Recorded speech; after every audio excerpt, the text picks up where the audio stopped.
Cool. Let's just dive in, man. So I had you were one of my first when I started doing my podcast as interviews. Yep. You were the first people I had on, and loved it.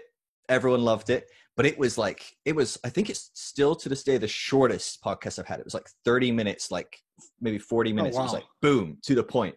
And now we've gone like long form where the podcasts are like 2-3 hours. And I'm like, they did not get the Derek Day they deserve. They need to get, there's a lot more to Derek than that. You know what? I'm just not that interesting, man. Dude, that is not true.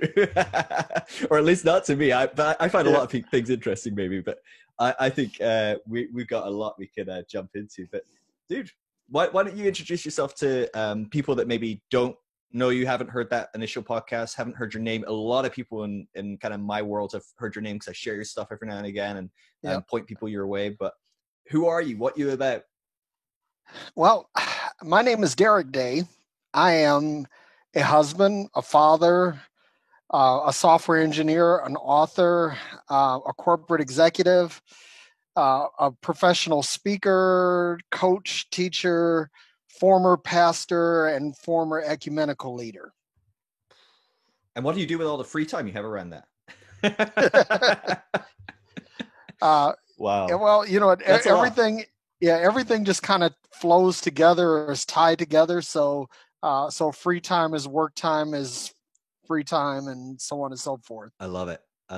That's so cool.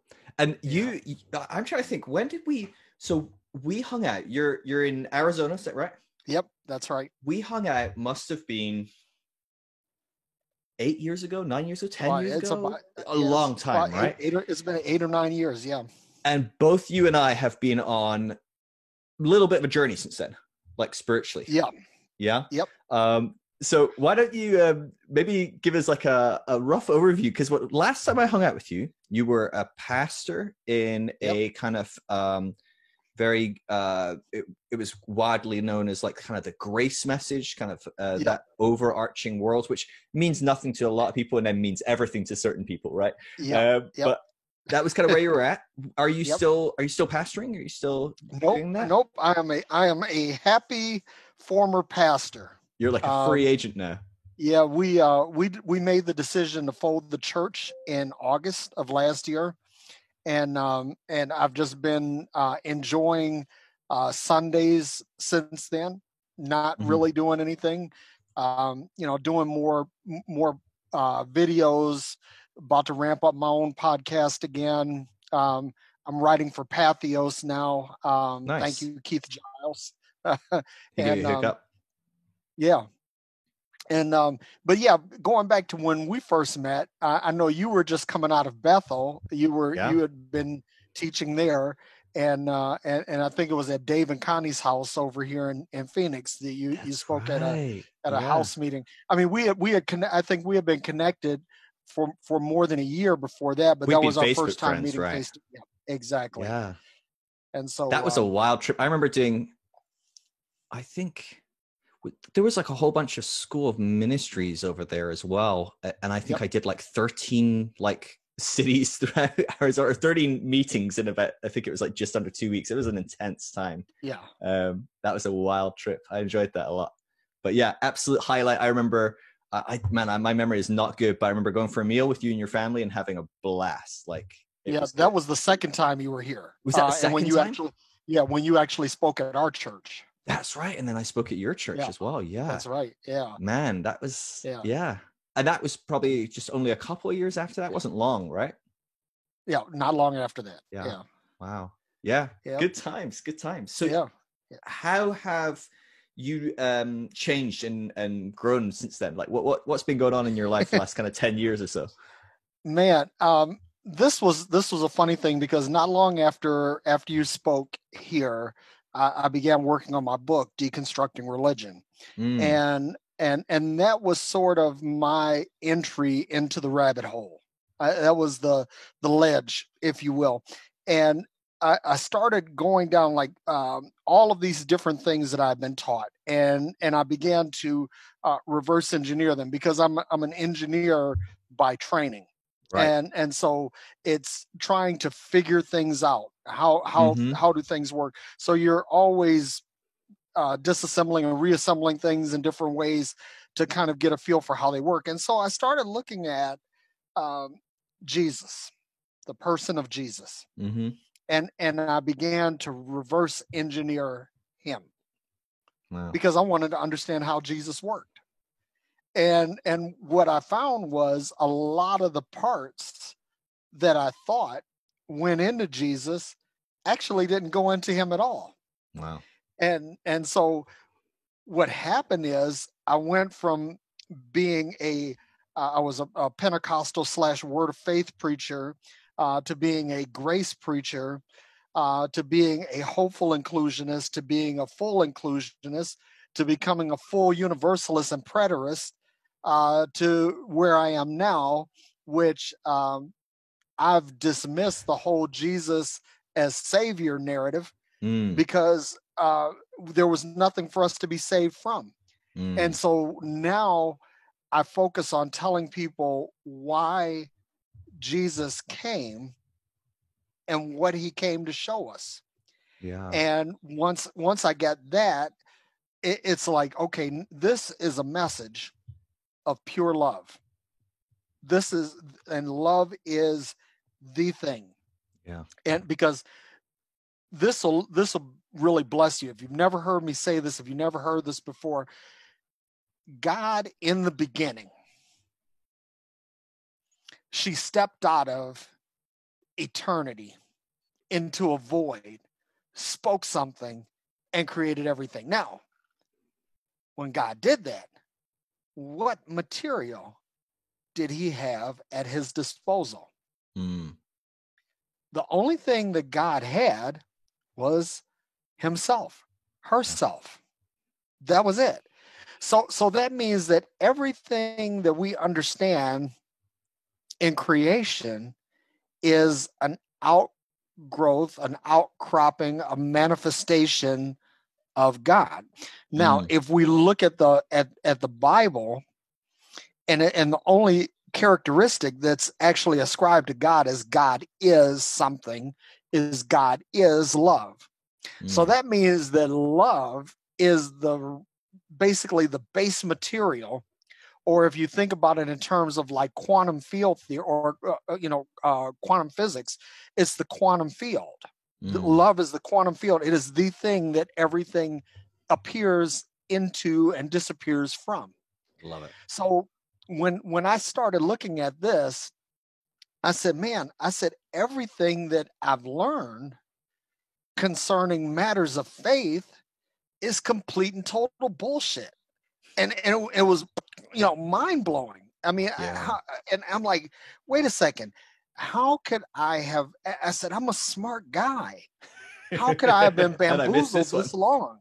Yeah, but here's the interesting thing about Christianity is that the way it's taught in a seminarian sense is basically you're playing this really elaborate game of connect the dots. Yeah. So you have to do a lot of mental gymnastics, a lot of spiritual gymnastics, a lot of hermeneutic and exegetical gymnastics to try to make everything fit, because everything has to fit. Because if you're starting from the premise that the Bible is inerrant, you got to get all lined up. You got to get it all, and man, that'll keep you busy. I found it does. I found that was just absolutely fucking exhausting.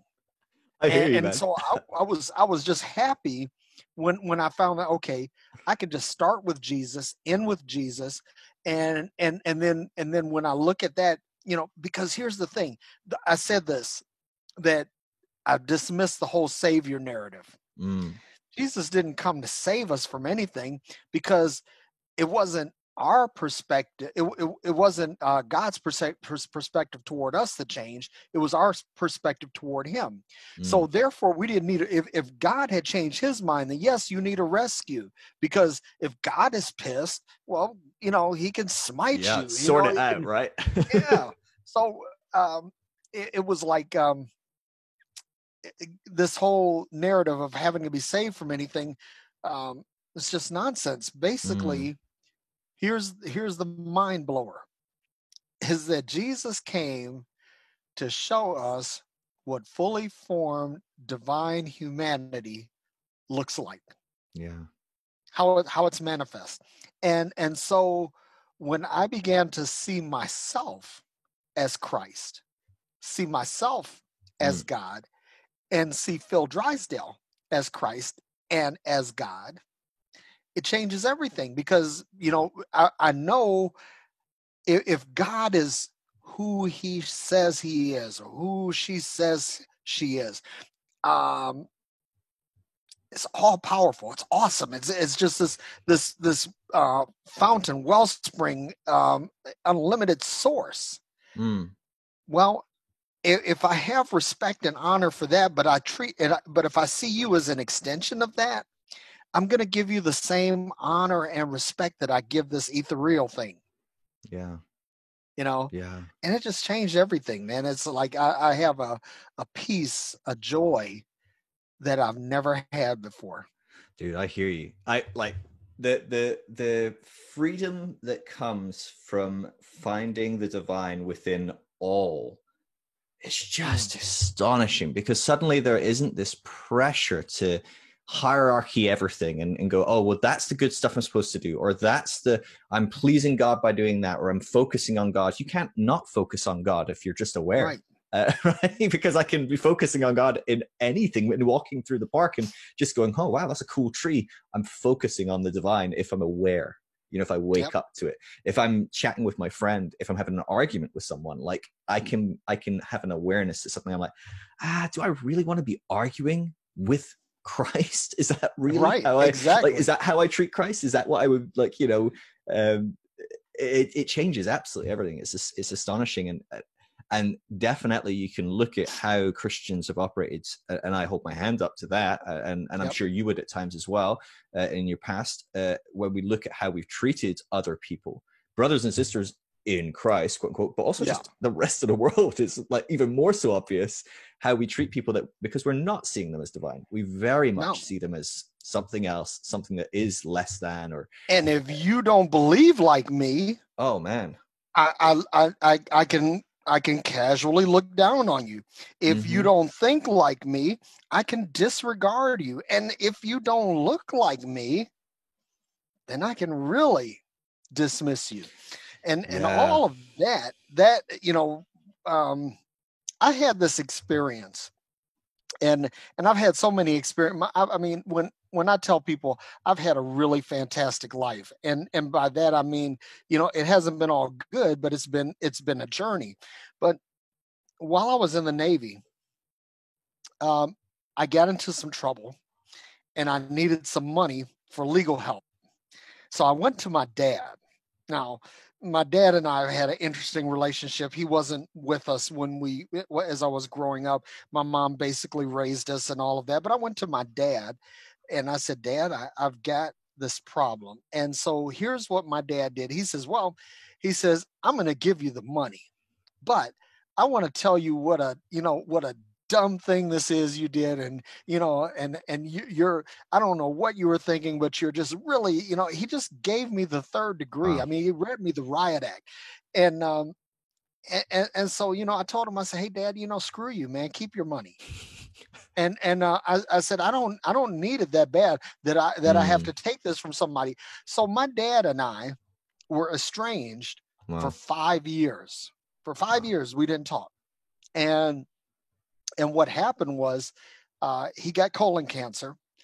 And so my sisters reached out to me and they say, hey, you know, Dad's got cancer. We don't know how bad it is, but, you know, it would probably be a good thing if you guys, you know, buried the hatchet. And so when I talked to my dad, and we kissed and made up, and we have a really phenomenal relationship now. But we have a lot of conversations. I mean, really deep conversations. And so my dad had told me, he said, you know, when your mom and I were separated, you know, I know that people were telling you that I was a deadbeat dad and this, that, and the other. And he said, no, he said, you know, I was trying to get custody of you guys the whole time. Wow. You know, and then he said, when we had this big dust up over money, he said, he said, I said some things that I regret. He said, but the whole time I just wondered, how were you doing?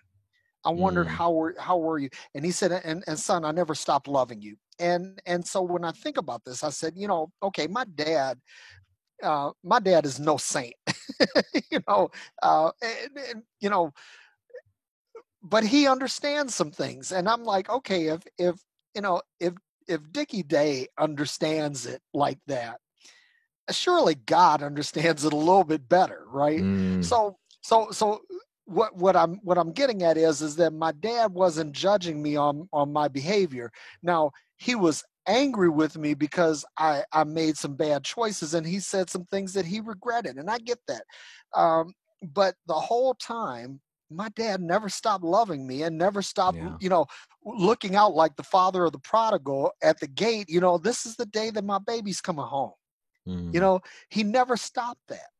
And so when I think about that and I juxtapose him and God, I'm like, what kind of love? I mean, if God is love, he just can't, or she just can't stop fawning and swooning over you. I mean, it's like, oh my God. It's like when you become a parent for the first time and you have a baby and that baby can do no wrong. I mean, the baby will shit on your sheets, spit up everywhere, toss food, mess things up right on the walls, break your television, break your computer, all kinds of stuff. And yet you think this baby is the most fascinating, cutest, most awesome. And that's how God sees us. Yeah. It's amazing. It's really, really cool. I love it. I love it a lot.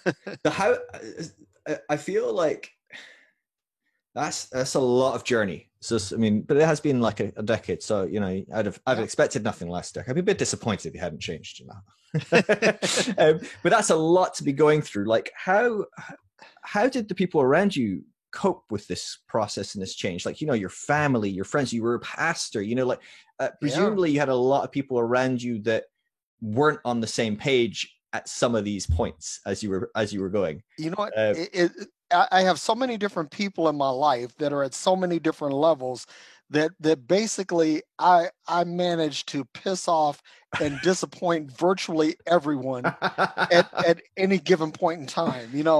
It's like, my mom at one time, she was so blown away that she had two sons that were in ministry and a daughter that was coming up in ministry. And so that was just, she was just really so proud of that. And now she's like, okay, I get that you're always evolving, you're always growing. But, she said, do you ever wonder, have you gone too far?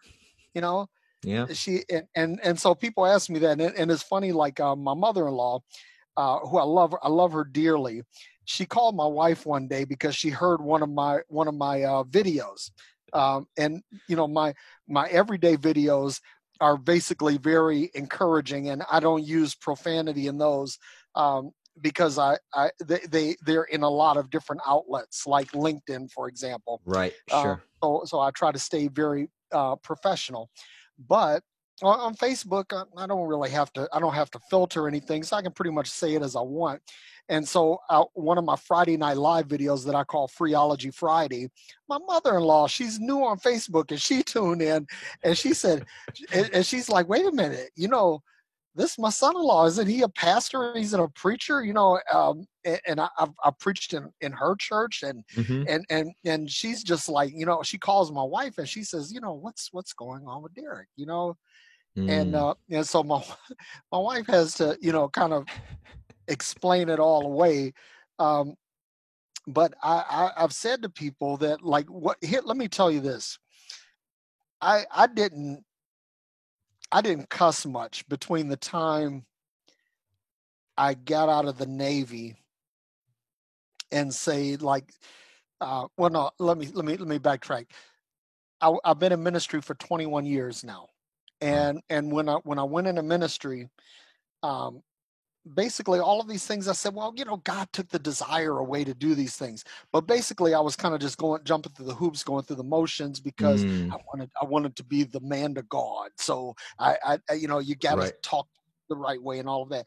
So here's what happened. I had there was someone in the Grace Camp that, when one of these issues of police brutality came up, and I was trying to explain why I'm saying what I'm saying, and so she tried to browbeat me over the abortion thing, saying, well, unborn lives matter, they matter just as much or more than Black lives, and this, that, and the other. So what dawned on me was that these so-called Christians are more upset over someone using the word fuck in a sentence than they are over a human life who, mind you, may or may not have committed a crime, but never had the due process, but they were executed summarily. So when I said, people are more moved by, or Christians are more upset by the use of the word fuck than they are an unarmed Black person being murdered.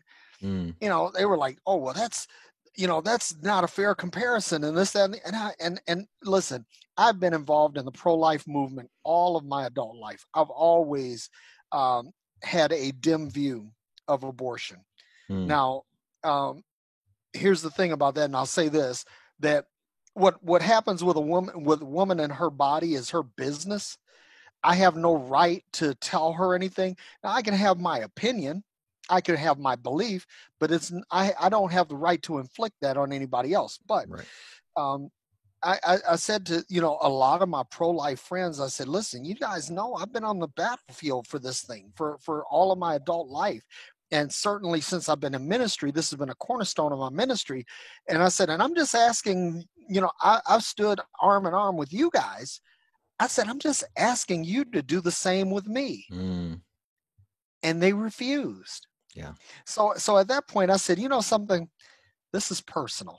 And so I began to just kind of let her rip with the profanity, and people will come to me, oh my God, oh, I can't believe you said that. I can't believe you're doing it. I can't believe you're acting. I said, until the body of Christians are more offended by a Black man being summarily executed in this country than they are by the use of the word fuck, I'm going to keep saying fuck. Yeah. Fuck, fuck, fuck, fuck, fuck, fuck, fuck. It's crazy to me. Like, we're obviously in like the wildest time. Like, I mean, and insane. Yet in many ways, we're not in anything new. Maybe the only thing that's new is people are aware, and maybe more people are filming and stuff. But it's a remarkable time. It's a remarkable thing that's unfolding before our eyes. And what fascinates me, as someone that is white, needing to educate myself, very privileged, very fragile, definitely have my white fragility in my learning, and going, oh Jesus, I don't like that I'm like freaking out when I'm starting to expose some of the stuff that's in me and my tradition and my history and my groups and my whatever. What fascinates me is just how strongly, if there's a group, it seems, on my feeds, on my social media, that are massively leading the way in trying to shut down the conversation, it is white Christians. It's not white people as a whole. Now, it is in some sense white people as a whole, of course, but my point is, if I was to line up 100 people that were white and atheists, and I was to line up 100 people that are white and Christian, evangelical Christian, I know which group would have more people that are not going to be pro Black Lives Matter, not going to be, or are going to bring up some exceptions and go, oh, well, they don't care about the police lives, or they're not all lives matter, or, or what about abortion, or like bringing up like fringe topics that are absolutely like true topics, like whataboutism, but like that's not the topic, right? That's not what we're talking about. Like, is that something that because you're talking about this is a very specific moment that this was a click, but was that something that you as a Black man were you aware of that dynamic quite heavily growing up in the Oh, world of yeah, Christianity? Like, how did yeah. that work for you? Or did it It's just not all bother you as much, or no, were you silent about it? Or it's always been there. But yeah, I think that I was a little silent about it because at a certain level, I had this desire to fit in. mm, I wanted to be accepted. I wanted to get the preaching assignments, the teaching assignments, the speaking assignments. I wanted all of that. I wanted people to buy my book and all of that. These things were important. And again, you visited my church. When we had our church, I pastored a predominantly white church. We didn't have a large black contingent. mm, I was very mindful of all of that. But um, I've been the victim of police brutality, and I know people who have been victims of police brutality, and I know how it goes. But then at the same time, this is so funny because I had a dust up with some of the grace movement people because uh, when the incident with Mike Brown and Ferguson happened, mm. I think that's like about 6 years ago now. Um, People in the grace movement, they were saying, "Oh, Derek, don't talk about police brutality, don't talk about racism, and don't talk about politics. Just preach the gospel. Just give people Jesus, and Jesus will give it over to Jesus, and Jesus will take it." And I thought about this, and I said, well, my great grandfather on my mother's side was born a slave, and he was unique in the slave culture because he was the son of the plantation owner. Mm. You know, so it was like that was not a marriage of or marriage No, of any stretch. It was just he was the product no, of no, no. rape, and so that's why I part of the reason why I have the fair complexion that I have. My dad is a quarter Irish, and that's the other part. Mm, But I knew these things happen. But what happened was it began to happen more frequently, and then evidence was gathered. People got these things on tape, on film, and there were more witnesses, and this has just been kind of culminating over time until we reach this tipping point. And so I've been on a ton of podcasts lately. I've been a guest mm. on I don't know, um, in the last 3 weeks, I think I've been a guest on maybe 10 podcasts. Wow. And so I say to everyone, and I'll say it here too, that right now I'm at the junction of hope and despair. Mm, Now, the despair is obvious, right? I'm here because I'm a black man and I'm raising 5 black sons. And every time they say I want to go out of the house, and my oldest son is, I mean, he should be a fitness model, for crying out loud. I mean, he's like, it's just, he's cut, he's a yeah, yeah. phenomenal shape. Um, and he gets up and he takes our dog and they go running Mm, every day. And so when he gets up and he goes running, if I'm up before him or if I'm up at the same time as him, I say, hey man, listen, be safe out there. I said, come back alive, okay? And he'll be like, yeah, Dad, okay. And he goes out and he does his thing. But I really mean it because I'm afraid, especially in this pandemic season where everybody's on edge anyway, yeah. that that one wrong move and I tell these guys all the time. I said, listen, don't do anything to cause me to have to come and claim the contents of a body bag. And white people don't have to say that Oh, to their kids. So I so that's the despair.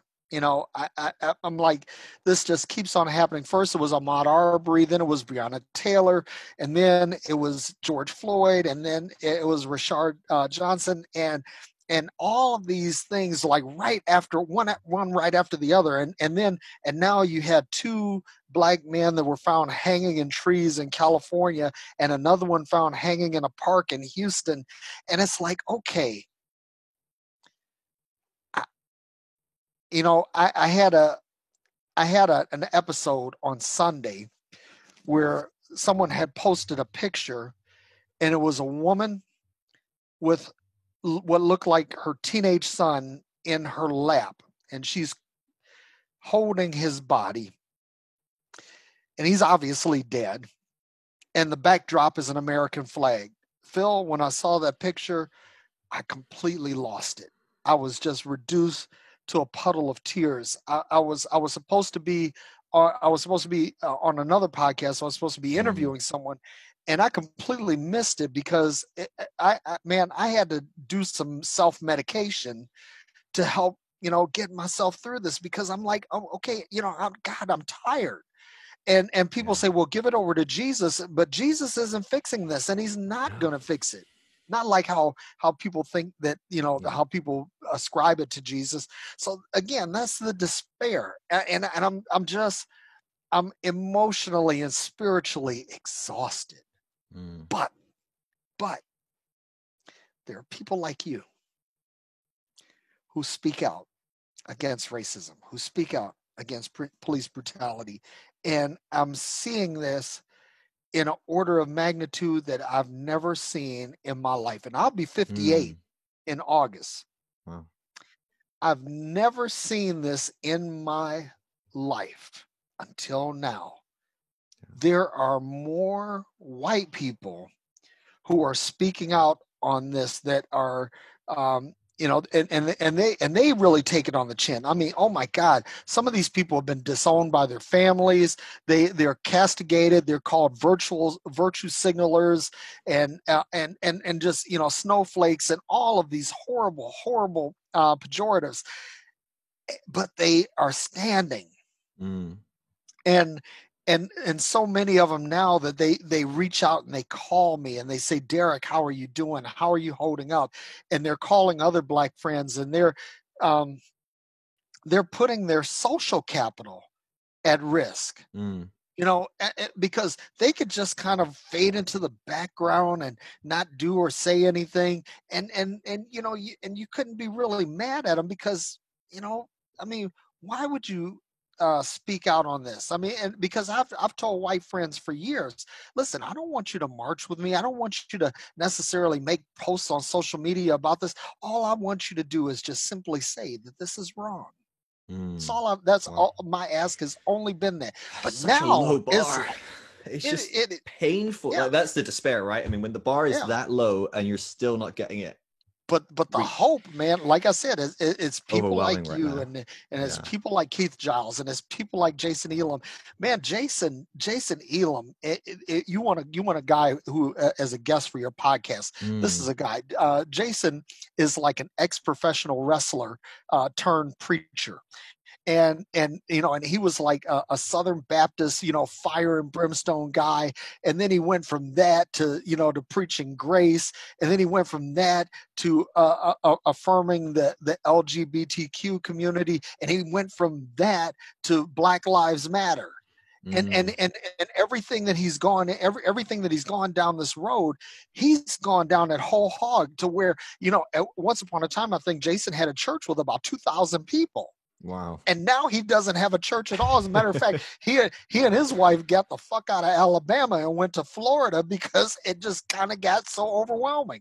Yeah. But he's like, Jason is like calling me and texting me. He's like, dude, are you okay? Great. And that is the hope. Yeah.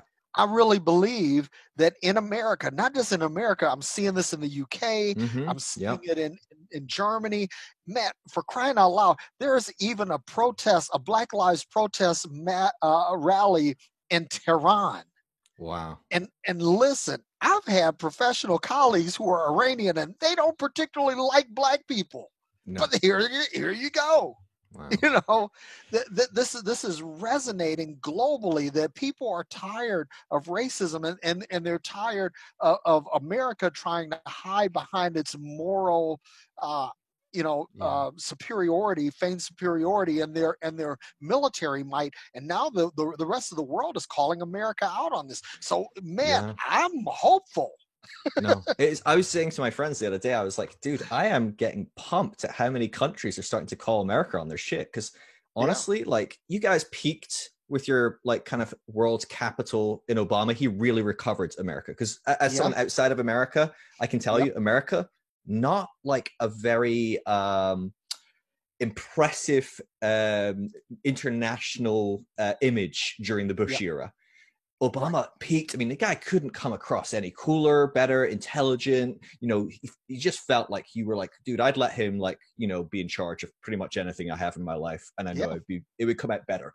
You know, whether you agreed with his politics, I'm like, I trust him with a lot of things. I'd like babysit my kids, you know, and it's just tanked right now. I mean, it's just it's beyond through the bottom again. Whatever you believe about politics, I mean, the way America is coming across is just really, really grim. But I'm really encouraged to see the world leaders around the world, which I've not seen in decades. I mean, I don't think I've ever seen it in my life. The rest of the world going, guys, that's a humanitarian issue. Like, you can't do that.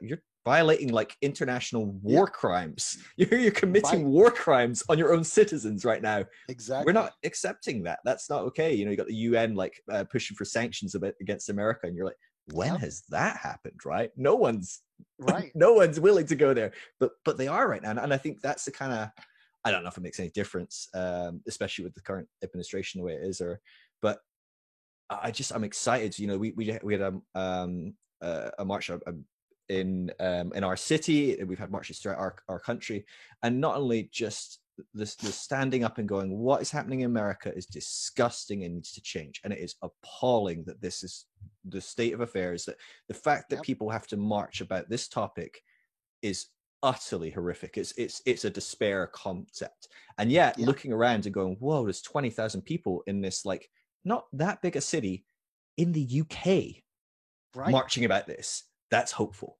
That's hopeful. But not only that, the thing that really struck me was, and it's not just about one person, George Floyd, or police brutality in America. It's a much bigger ownership of like, no, this is our country as well. This is our city, and this is happening to the people on my left and my right. It's not just because I think it's very easy for a lot of the world to look at America and go, oh yeah, well, Jesus, we don't have cops running around killing all our like black friends, right? I mean, on the whole, that's not happening. There's definitely different systemic racist issues within the justice systems of countries around the world. I'm not saying there isn't, but it's very easy to look at America and go, yeah, we don't kill like 1,000 people in the first like 3 months of the, you know, or whatever, or the last year. I mean, that's kind of like, those kind of numbers are just, you know, insanity to most of like certainly Europe or a lot of the West, where we don't do that. And so it's very easy for us to then go, so they're racist and we're not. And I can put my hand up. I've definitely thought things like that before, of going, oh, racism looks like X. And what it does is, because we've got such an extreme label over one area, we can go, that's racism. And then I can ignore my much more subtle implicit racism. And I'm probably still very explicit in other areas I'm blind to as well. And I'm just really encouraged by people waking up to that. Sorry.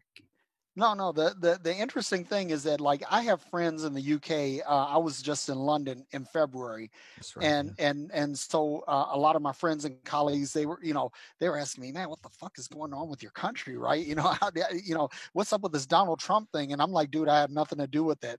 But the interesting thing is that, like Europe has had racist, they deal with some historical racism and some current racism, but it's not quite the same thing, because see, the thing is that America was literally built on it. I mean, Condoleezza Rice called slavery and racism America's birth defect, right? It was the thing that the country was built on, and America would not have had the economic success that it had not it been for the lengthy period of free labor. Okay. So it's like, now, you went from free labor to apartheid and all of that. And basically what we have now is like what Malcolm X called the chickens coming home to roost. It's basically, you cannot, like, I was drinking my sparkling water here, and I'm not a spokesman for this, but if I were to take this and prior to drinking it and give it a good shake, right? Give it a good shake and then open up, then I'd have sparkling water everywhere, because these pressurized contents are now agitated. Yeah. And you can't pressurize something and continuously agitate it and not expect for it to have a violent reaction. That's just the law of physics. Mm. And so, Black people have been oppressed, systemically denied capital resources, been denied education, been denied political power, and so on and so on and so on. And then compound this with police brutality and racist targeting to of people that do harm to people.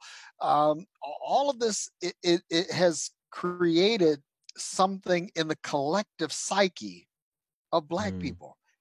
And here's the thing is that now I think we have the most integrated society, where you have like lots of interracial marriages, which Mm. means a lot of interracial families.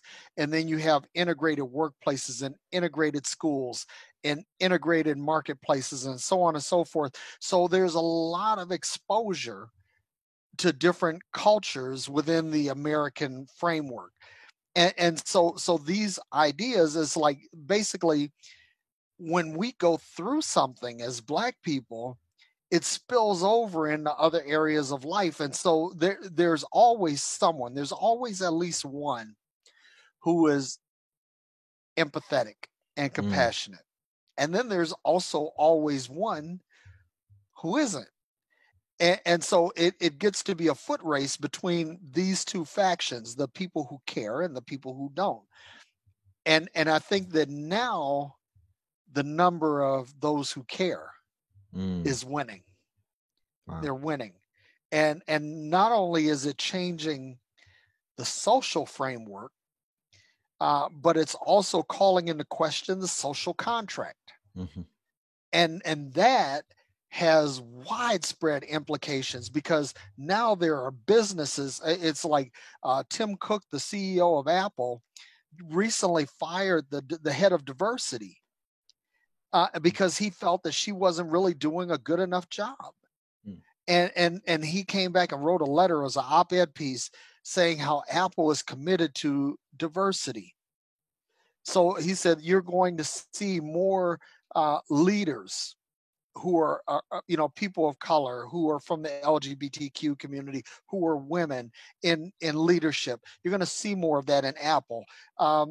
Jeff Bezos responded to a customer that said, hey, you support Black Lives Matter, so we're not going to support you anymore. And Jeff Bezos said, okay, fine. You're not the kind of guy we want as an Amazon customer. It's like there are sea changes that are happening all over the place. I mean, for Yeah. crying out loud, NASCAR. Yeah, I saw that. That's crazy. It's like the basically everybody. I mean, poster short child sport of racism, right? Exactly. I mean, it's like racists love NASCAR because there aren't any Blacks in the audience. There aren't any Blacks on the track, not Blacks in the crews or anything like that. Blacks in management. But and there's a story to this. The French, it's a family. Their last name is French. They are the founders of NASCAR, of the sanctioning body. And Bill French, who was the patriarch, was a known racist. And so back in the 50s, there was this guy named Wendell Scott. He was a bootlegger, like most of the other NASCAR drivers, or shine runner. He drove moonshine for the bootleggers. Sure. But he was a phenomenal driver, and he was a phenomenal athlete, and he was a fierce competitor. And Bill French, everybody told Bill French, look, if you let that nigger drive on the track, people are going to abandon the sport. And Bill French was like, he said, well, he said, I ain't got to like him. He said, but the guy's good for business. And so he raced it. He was the first Black to drive in NASCAR, and he was successful. He's in the Hall of Fame. He wasn't just a token. He was actually successful. So now fast forward, and the French family are looking back on their family's past sins, and they're looking at this and say, okay, Confederate flag gone. We're gonna have more diverse drivers, more diverse teams, more diverse everything. And matter of fact, there were I think it's like about 20, 25, maybe 30 years ago, Bill Cosby tried to buy a NASCAR team. Huh. and the whole NASCAR Just wouldn't sanctioning have it. body, they wouldn't have it. They did everything to keep them locked out. So so NASCAR is now saying, hey, we're going to have cars that wear Black Lives Matter livery, and Mm. we're going to ban the Confederate flag, and holy crap, if NASCAR gets it, everybody should get it. There's a lot of room for hope, isn't there? Yeah. It is. Wow. I mean, so like I said, if we can keep this momentum and remember that this is a marathon and not a sprint, and that this is not going to be solved overnight, if we could keep that collective mindset and this collective unity that has developed in this, I really believe that honestly we're at a point where we can literally change the world. And I'm excited about that. Yeah, it seems so. In my study of just different positions, policies, societal acceptances, or whatever, like different things that have come along the way, along history, we tend to be driven by fear, don't we, at the end of the day? And then our fears are instilled by whoever's in power, usually more than anyone else. But it is a thing of like, oh, if we let interracial marriages happen, this will happen. If we let the gays marry, this will happen. If we let whatever, and it can be from the most small and benign thing. Some of the things that are, if this will happen, the whole society will collapse, are kind of like crazy, right? I mean, like black and white people marrying, and you're like, really? You think if that happens, society will erode? Yet that's a very futurist position of me, because if I was 40 years ago, 50 years ago, 100 years ago, I probably would have also thought, oh my God, yeah, like the whole society will just collapse if we think that. Sure. Or I can think back maybe 10 years and I would have thought, oh God, yeah, if we let gay marriage happen, it'll erode. What's fascinating is I can think that while I'm living in America, doing some, a Bible school and being a part of like the American church and organization. What's weird is I've got some serious cognitive dissonance going on, because back in the UK, there's no real problem with people having same-sex relations. Like that's just that ship had sailed at that point, right? And so what's fascinating is I know society doesn't fall apart. It's fine. Society is great. In fact, to be honest with you, society is a lot better, in my opinion, as a European hippie liberal. I'm looking at it going, no, society is great, and it didn't destroy our society. It just kept going. And I think there's this element of, we need these tipping points which almost force the decision upon us. It forces things. It forces NASCAR to have a black driver, and then everyone goes, well, actually that didn't really change anything overly. Yeah. In fact, it was a lot better. Damn, he was a really good competitor, and it made the race much more exciting. Yep. I guess we can have some black people in. I guess that doesn't really matter. Right. It's almost this, once we realize the fear actually doesn't add up, it doesn't come to anything, right? And you look at like, man, I just reading some of the history. I'm not massively aware of a lot of history. It's not especially. I love reading history, man. Whenever I pick up history, me too. This is fascinating, but I just don't spend enough time doing it. But reading some of the history of the kind of post-emancipation era is fascinating. Just reading how hard society fought to make sure that on the whole not much changed, though. If we could just make sure that there wasn't really any form of integration, black people had no power. We made sure they didn't become educated. They didn't have any opportunity to own property, to marry, to do basically anything.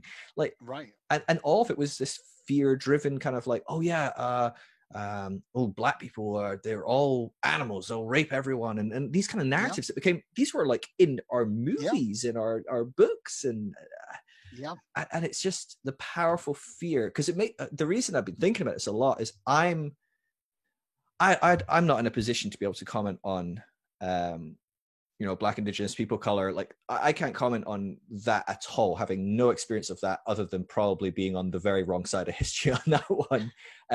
But I can look at my own group. I can look at my world, especially the world I've come out of, which is white evangelicalism. And I look at it, and there's a lot more despair in that group than hope, in my opinion.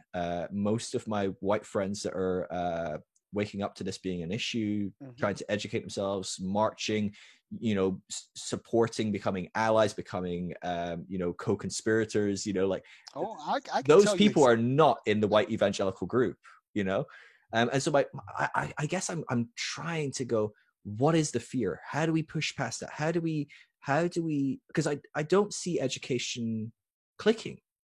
no, It's not clicking. it's not.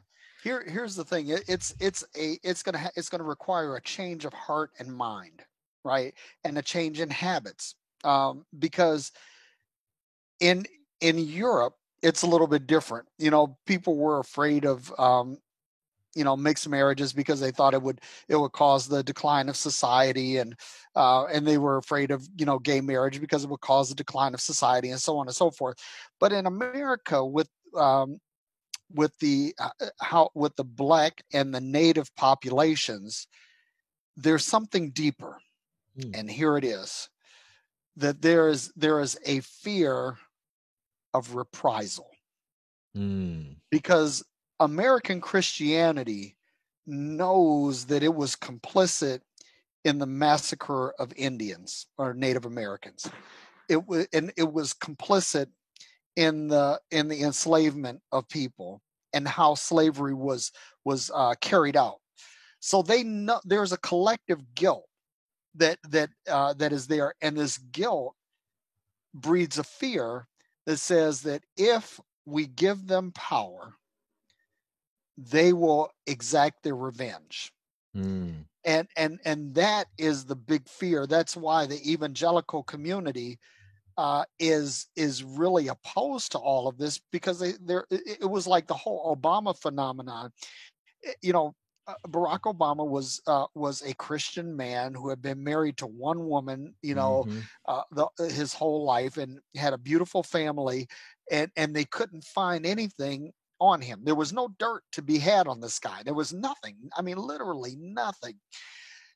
And they were afraid that if a Black man became president, that he would do some things to make things, quote unquote, right for Black people.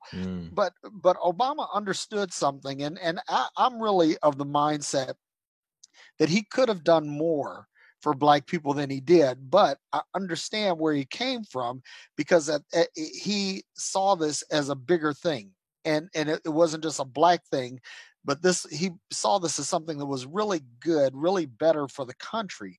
And so he did his best to make sure that he was the president for all people.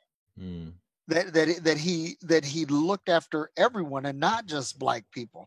So now you have Donald Trump, and Donald Trump is literally the anti-Obama. I mean, literally, because basically during the Obama years, people had so much pent up frustration about a Black man being the leader of the free world. And they began to think some things and say some things privately. But then here comes Trump, and Trump says what they think privately, publicly. And so one of the things that was mind-blowing to me during his candidacy, that whenever they ask people, well, are you going to vote for Donald Trump? And they're like, hell yeah, I'm going to vote for him. I said, well, why are you going to vote for him? It said, because he speaks his mind. In other words, Trump is saying publicly all of the hateful, evil, unchristlike things that they're thinking publicly. So as a result, what he's done is he's made, his mantra was "Make America Great Again," which America was never great, not like they think. What he did was he made racism acceptable again. That people can just come right out and say disparaging things or do disparaging acts, and it's fine because the president of the United States does it. I mean, if the president does it, it's got to be okay. Or, people are saying, well, maybe if I do just a little bit more, maybe I can move the needle with the president, and he could say, okay, well, if I do some violence against Black people, maybe he'll come out and he'll codify that. and say that it's okay, to wage violence against minorities. And so it's a very complex dynamic. But at the same time, I think we have white people waking up daily, I mean, by the thousands, who are saying, okay, this is really fucked up. We've done some people some really real harm, and we really need to fix this. We need to do some things to set things right. So now you have whites and blacks marching together. They're exchanging dialogue, they're eating together, they're spending time together, and all of this, I really believe, because like in my professional career, most of my colleagues are Hindu, the vast majority. So when I'm on a project, or we're doing a deal or something, and I'm having dinner with my colleagues, we sit down and we talk, and I'm very interested in people's cultures, very interested in their languages, very interested in how they interface with their families, their children, and so on. And so I ask a lot of questions, and I really want to know, because it means a lot to me. And so, you have these conversations, and somebody say, "Oh, well, I take it that you're from America. You must be a Christian." I'm like, "Yeah, I'm a Christian." And get further down the path, and they say, "Oh," and I say, "Yeah, I was a pastor." And they're like, "Oh my God, you're like the nicest pastor I've ever met in my life since I've been in the U.S. or whatever." You're amazing, and it's not that I'm anything special. I'm not. I'm just a guy. But the thing is I take the time to listen. Yeah. And that's what it's going to take. If we can keep this momentum going, like I said, I remember when you were here, we've had lots of different people preach and teach or whatever, but my kids liked you. They said Phil Drysdale is cool, and that's it. If I can get one or two people in this world to convince me I'm cool. Well, I've met a couple. Man. You are. I mean, you're amazing. Awesome. But the thing is that it was us having the opportunity to spend time, and then even after we had that the two encounters where we met physically, we've maintained contact, and we'll reach out to each other periodically. "Hey man, how you doing?" kind of thing. And I really think that that's what it is. And also looking into their lives, right? Because it's like, I remember when you and Tilly got married, I was like just so happy for you, because it was just, it's just awesome. So you see people, moving on, and moving into new property and all of these different things, and you're just like, you're happy for them, because you're really curious about how they're living, and really you have empathy and compassion for that. So if we just have more of that, dude, that's the hope in me. And right now, even though the despair is wearing on me heavily, I think hope is winning. Yeah. I think this with most topics. I was just in the South, like at the beginning of this year, and it was just fascinating hanging out in where was I, Louisiana, Georgia, and some rural places in both. And I was in Atlanta as well, so I was in like some more kind of like built up cities. But just astonished talking to different people and the things that I came across. And I know I spend a lot, most of my following are in America. I spend a lot of the year, when I am traveling in America. Like I know America.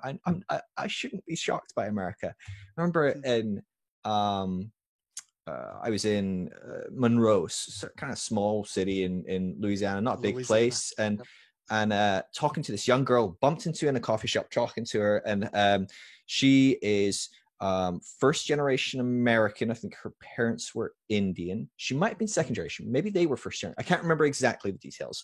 She's about 22. and she's doing a master's in English, art degree. And she was talking about her boyfriend that she's been going out with for about a year, who's also doing a master's in some sort of arts degree, so you're thinking like young, progressive, educated. And she told me that she'd just broken up with him. And I was like, oh, like, what's going on? And she's like, well, after 1 year, I finally snapped because he wouldn't even introduce me to his friends as his girlfriend. He would just call me his friend, and he wouldn't let me meet his family. And after enough pushing, he basically said, well, it's because you're not white. And I was like, wow. I remember sitting there, and I was almost in tears. I was kind of floored by this, but I couldn't cry from sadness of this situation, of this person clearly felt something for this person. They've been going out for a year. I couldn't cry at the sadness of it because I was so shocked and appalled that something like a mixed race issue would be an issue for someone that's in their early 20s, educated, in 2020.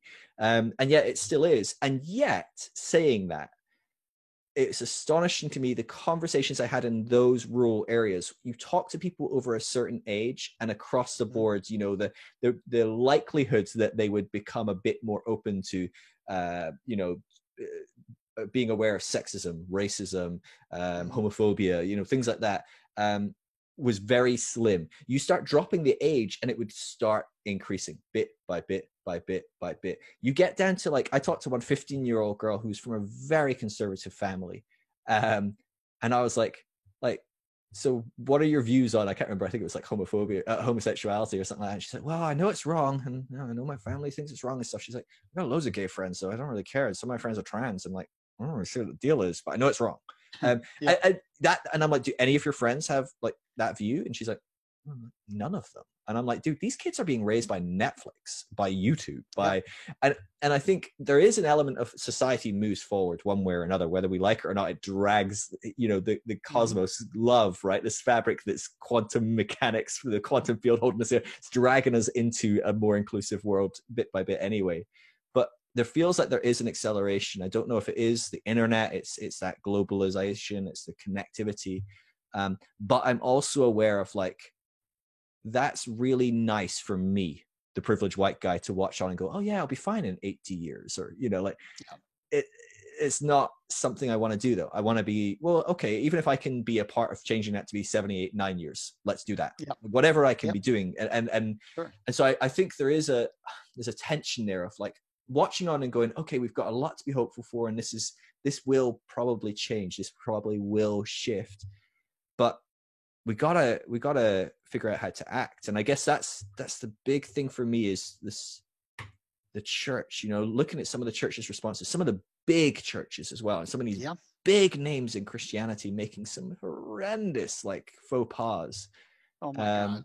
Like Louis Giglio. That was now, to be fair, Louis Giglio came back and he did an apology. A great apology, and a heartfelt one, at least. I really felt that out of everybody that's apologized for some, racial faux pas, I think that his was by far and large the most sincere.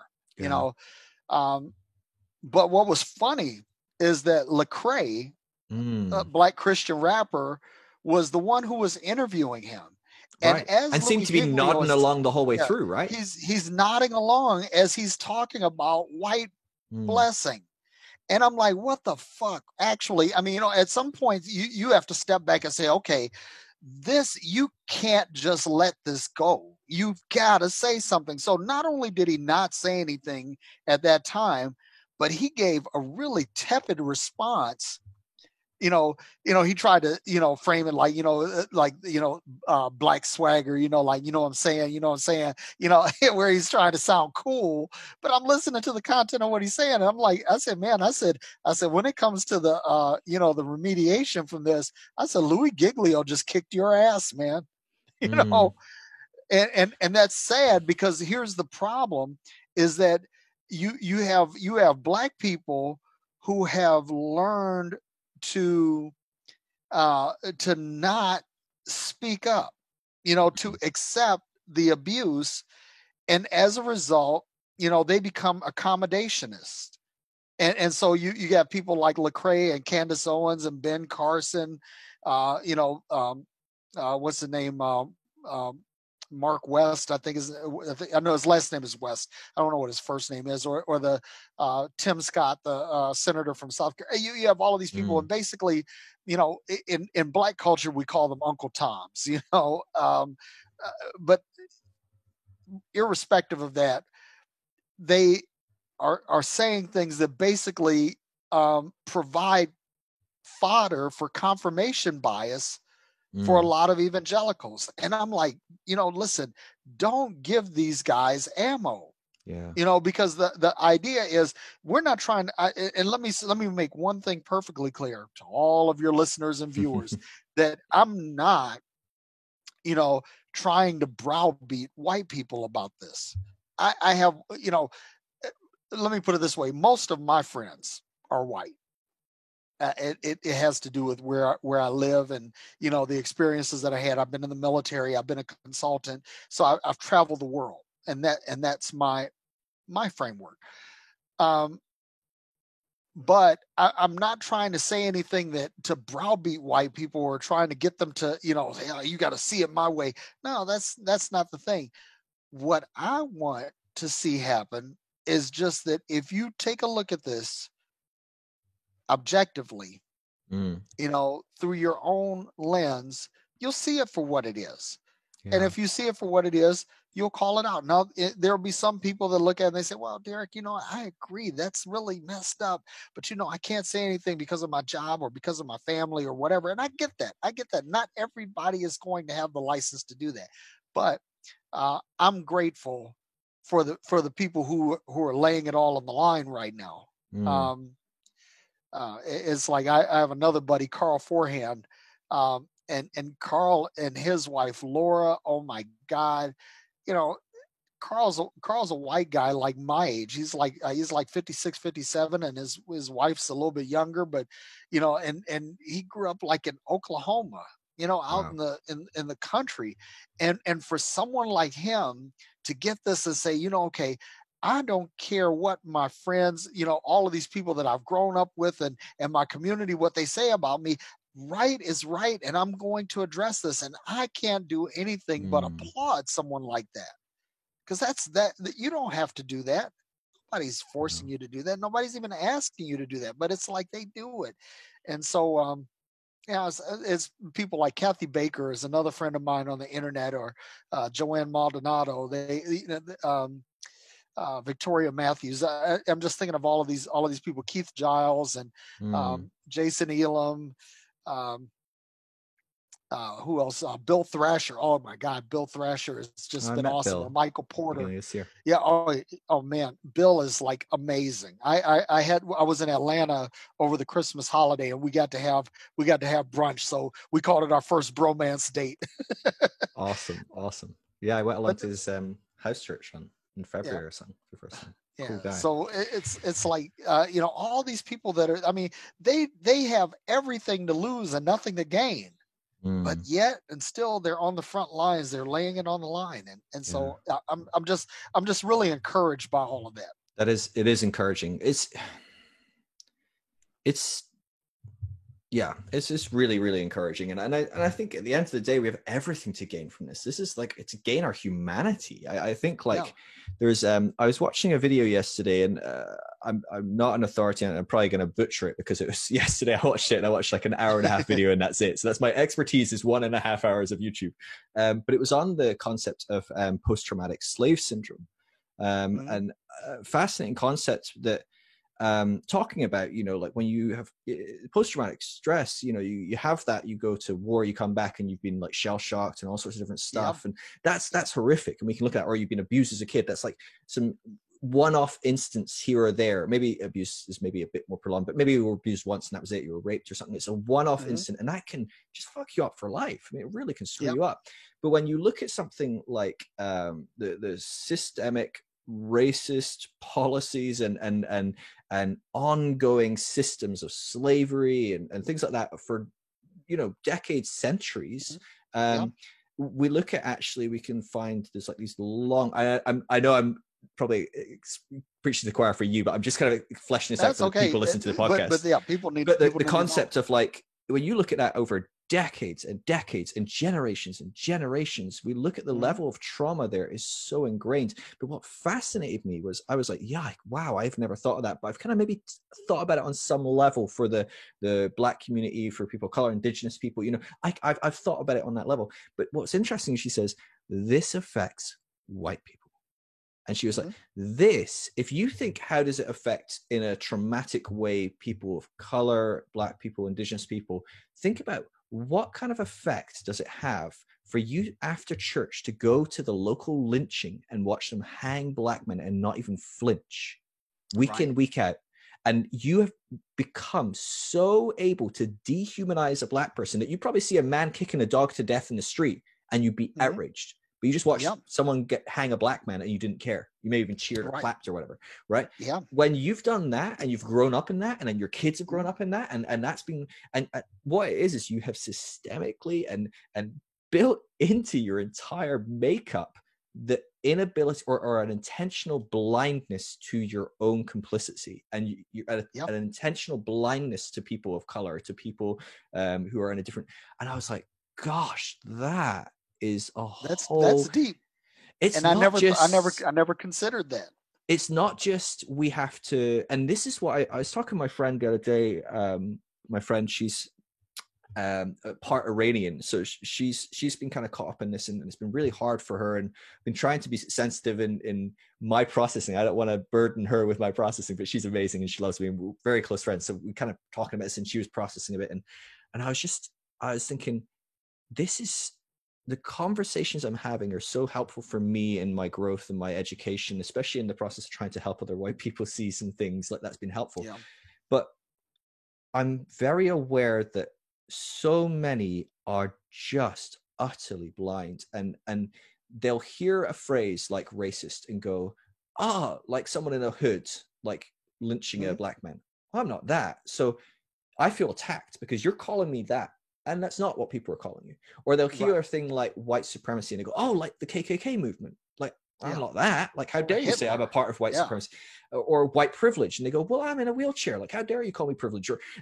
And so there's these immediate shutdown defenses. And I don't think it's, not even I don't think, I know it's not on the Black community, Indigenous people, to be educating white people or trying to soften the message to help them with their fragility. Right. But I do think it's on people like me, other white people, to go, how are we educating people in ways that they're going to be able to understand? Because the truth is, someone like Louis Giglio, white blessing, probably the worst choice of words to try and fix the concept of privilege, but he's preaching to predominantly white people. He knows he's trying to educate himself and going, okay, if I say privilege, you're going to shut down.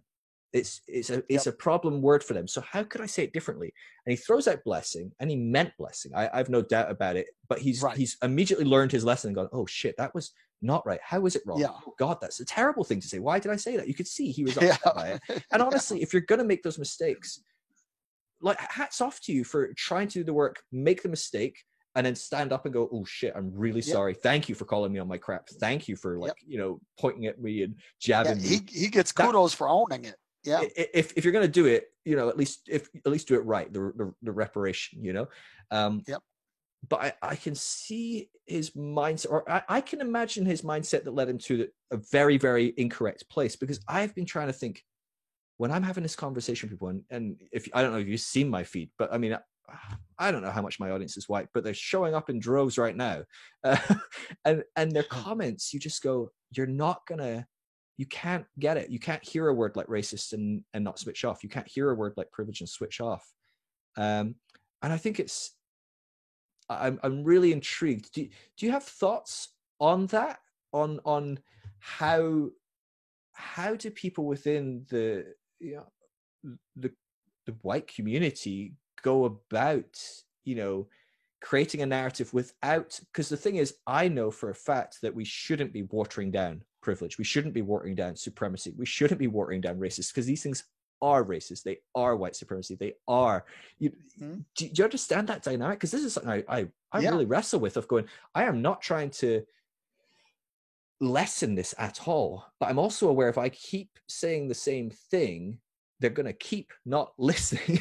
I don't know how to get them to listen. do you, how have you kind of gone about this? Because I know you have this conversation with a lot of white people yourself. Yeah, basically all I do is I try to get people to see it. At the end of the day, right? It's like any new learning, right? That when you're trying to teach somebody something, until they see it in an applicable sense for themselves, they won't get it. Mm. But I think that what happened was, in the case of Ahmaud Arbery, I believe that was, between that and George Floyd, that those were tipping points, because these were incidents that were caught on tape, and it was almost impossible to miss the context. Yeah. So it's like the only people who are disagreeing with that now are people who either didn't see the footage, or people who have seen the footage, but they've decided that I'm just not, I'm not going to be that snowflake. I'm not going to be that wussy. I'm tough, and I'm proud of my race and whatever. And again, nobody's trying to call shame on white people. But this is what I do say is that, and this has been very challenging. I tell my white friends, listen, I said, well, there's racism on both sides. I said, well, no, not exactly. I said, because there are three degrees of discrimination. You have prejudice, where, I don't really know about Irish people. And so I might say something about Irish people, but I'm saying it because I've never met an Irishman, right? But as soon as I meet an Irishman, then I can say, okay, yeah, Irish people aren't so bad, right? So my prejudice has been overcome. Bigotry is the next step up, right? Bigotry says, okay, I know some Irishmen, but I don't care. I like berating them because it makes me feel better, right? And so that one's a little bit harder to overcome, because now what you're doing is you're battling ingrained knowledge, right? People look down on somebody, or like if you're a black person, don't like white people, you're bigot, even though you've met some white people, you say, well, I think all white people are devils, right? And that's all wrong. But that's bigotry. But bigotry can be fixed. It takes somebody seeing it, like, and I look at, like, Jesus in the parable of the Good Samaritan, and that was a story about race and dealing with racism, because the Samaritans were the persona non grata of that era. They would be the people that drank from the colored water fountains, right? Mm-hmm. And so Jesus takes a priest, which is the highest possible, career path that you could be, or a social sect that you could have. And then he said a Levite, which the Levites represented the priestly caste. So it's like you got the most religious people and their most religious leaders ignoring the plight of this guy. But along comes a Samaritan, the dregs of society, and he takes the guy and ministers health to him. So the thing is, there has to be more Good Samaritan experiences. Like there was an incident that happened over in London. Well, maybe it wasn't in London. It was somewhere in England.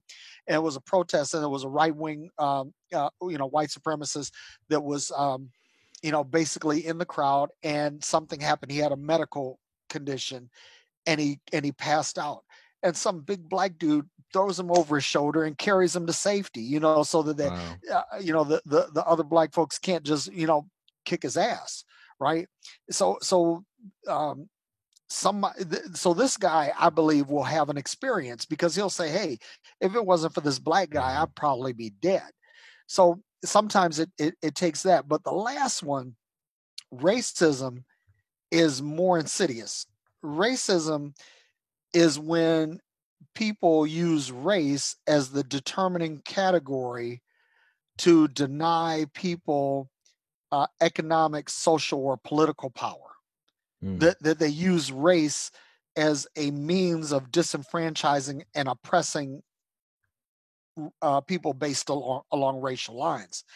And racism is really hard to overcome, really hard to get rid of, because the people who are the people who are of the class of the oppressing class, even if they themselves are not racist, they benefit from the racism. Yeah. So to try to get someone to give up, things, advantages that they've had to try to tear down this apparatus is a big ask. Yeah. So the catch is that what we have to do is we have to deal with things where we can. If you can eradicate prejudice and mitigate bigotry and see and explain how extending the social contract to the disenfranchised, the minorities, the oppressed, whatever, that if you're extending the social contract to them, that improves the lot of society. And if you can show that, that's the key to winning. Yeah. So that's what I try to do. It's like basically, you're not going to be worse off because I'm better off. The thing is that we're taught in classical Western education, the whole zero-sum philosophy of life, that in order for me to have more, you must have less. But I believe that the pie is actually pretty infinite, and it can be reshaped a lot of ways. So me having more rights or me having more money doesn't necessarily mean you have less. It just means that I've done something that creates value, that enables society to part with some of their capital on my behalf. Yeah. So that's the thing. It's like we have to. I think that we have to be patient, and I'll tell you something. That's a hard one for me because I'm like, I want justice now. Yeah. Now, but at the same time, I'm almost 58 years old, and it hasn't been around for most of my life.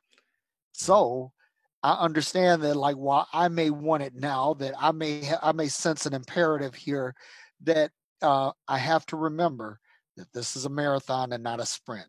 That this is a matter of endurance and not just ability.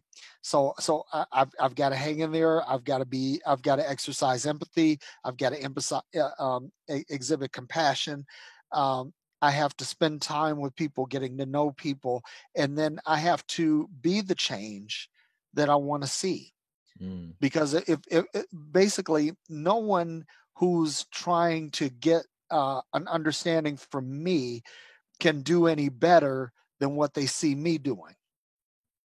So in order to make the world better, I must first make sure that I'm better. Yeah, that's good. That's really good. I'm wondering something I've noticed about America that it's not unique to America, but America do it better than everyone else. Like everything, right? You got to do it to the next level. And that works sometimes in certain areas, and other areas you don't want to be first, but you still are. But the political duality that goes on in America, it's something I remember observing when I was in California, and I was in a very, very right-wing, conservative, evangelical, charismatic church. And the degree to which they couldn't vote certain ways because of 2 issues, 3 issues. They couldn't want to see a group of people get affordable healthcare because that would mean this. It would mean the gays win, or it means abortion, or this. Do you see?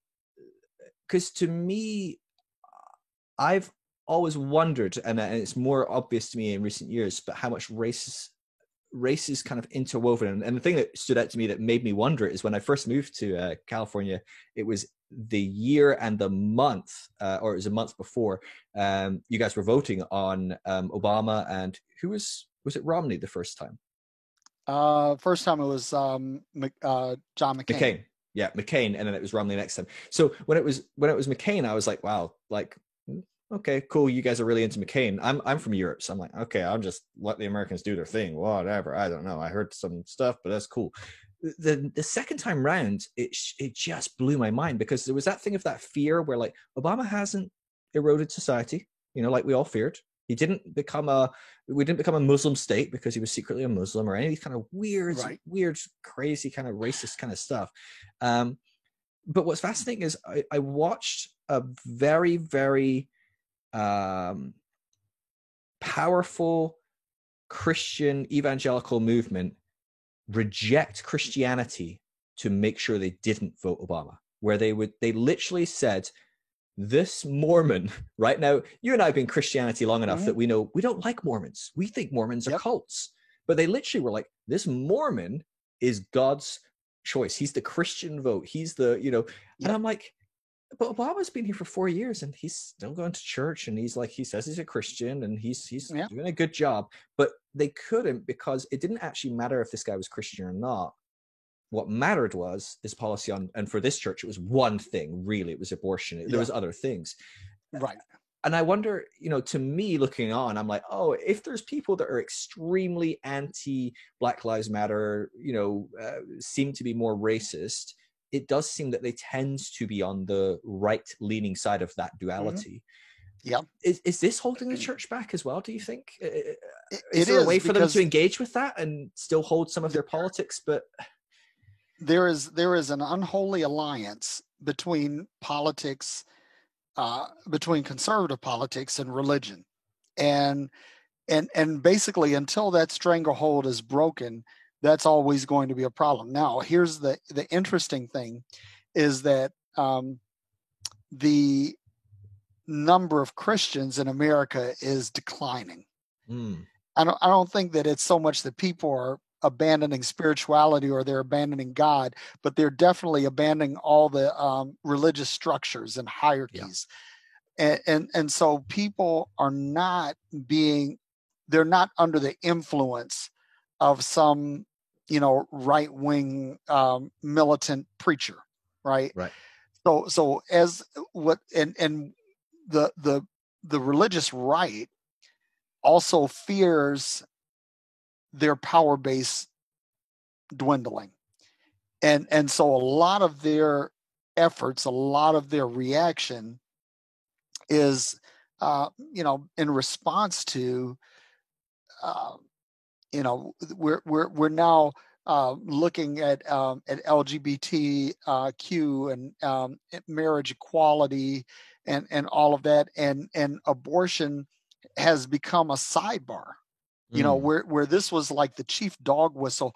And there's a really good article, and I reposted it today, but it talks about the origins of the religious right and basically how they say that this was that abortion was the rallying cry, but it really wasn't. This had its origins in Bob Jones University in Oklahoma, and segregate.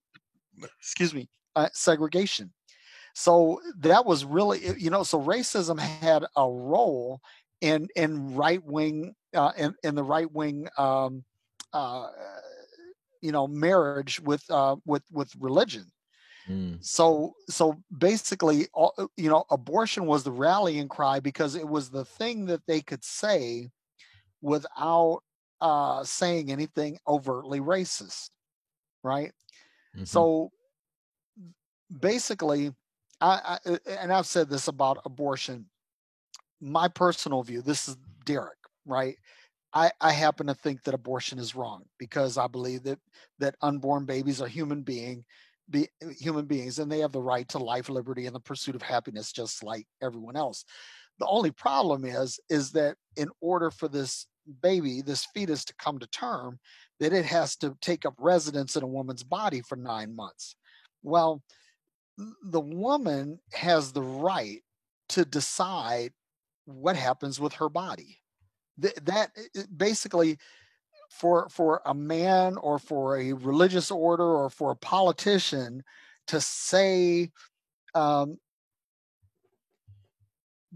what women, or to be able to dictate to women what they do with their bodies, is like the equivalent of saying that you couldn't paint your house pink if you wanted. Well, if you've paid for it and you have the title deed, and let's say you live in an area where there are no covenants or restrictions or no HOAs or anything like that, then my God, if you want to paint your house pink, go for it. Now your neighbors are not going to like it, but that's your thing. So the thing is that I can't, or for example, you were talking about Netflix. You might go to Netflix and I don't know, you might watch James Bond, right? But I may say, well, I think you should watch 13th, right? Well, even though I think you should watch 13th, I can't come into your house and tell you what to watch. Because if you do that immediately, you're going to say, well, you're violating my right to, my personal space and my personal property. And because I have the right to bear arms, I can shoot you for doing that. But that same logic doesn't apply to a woman who's carrying a child. And there are a lot of dynamics as to why, because they make this big thing about, late term abortion by choice. Nobody's having late term abortions by choice. That's not happening. That's a straight up lie. But that's what's being said, because we have to hang on to this abortion issue, because this is how we're going to prosecute a racist agenda without being overtly racist. It's one of the weird ones, and I'm very aware this is two guys talking about abortion, so maybe we won't go too far down this, but it is a fascinating, at least looking at it from the kind of cognitive dissonance zone, is talking to people probably a little bit older than yourself. You're still a young guy, Derek, but older than yourself. We don't go back that far. You get into the 60s, early 70s, and the Protestant church in America didn't have a problem with abortion. It wasn't an issue. It was a big issue for the Catholics. The Catholics were a big kind of anti-abortion, but that was not an issue for Protestants. They decided, actually, it was after Roe v. Wade. It was the moral majority. It was the Falwells and these guys that were like, let's make this the main voting issue for Christians. Let's really ramp this up.